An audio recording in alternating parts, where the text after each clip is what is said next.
Priya hunkered beside him, out of sight. She's on her way.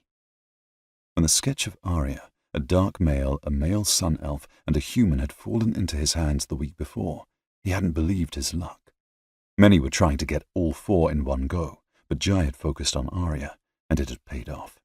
She had gotten away with her misdeeds for too long. It was time someone brought her to justice. At least the kind of justice that mattered when someone sought revenge. The moment the crossing's door swung open, Jai locked his gaze on her.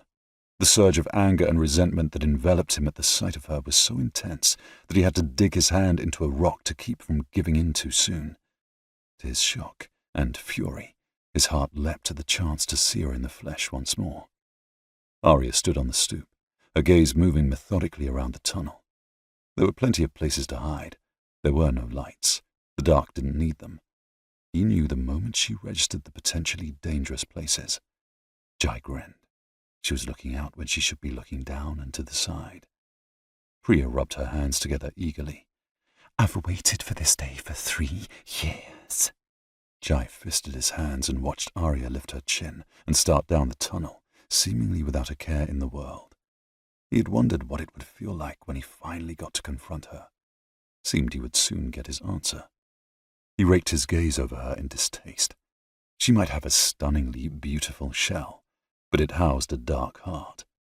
Thick, white hair was plaited in a loose braid that fell down her back, bound by bands of silver.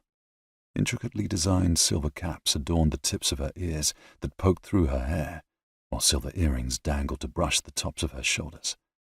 The sight of her heart-shaped face at once rendered him speechless. Her beauty had only heightened in the 4 years since he had last seen her. High cheekbones, large eyes, stubborn chin, and a perfect mouth. He had kissed those plump lips once, stroked his fingers across her cheek, even dared to skim his hand along the edge of her ear, when he believed she looked up at him with passion. Desire swelled and tangled with bitterness. Longing jostled with ire. He hated that she still had power over him and could wring anything but indifference from him. He had once believed she was out of his league, but that was before he'd uncovered her duplicitous nature. Lies slid easily off her silken tongue, her deceit so thick and copious there was no room for truth or honesty.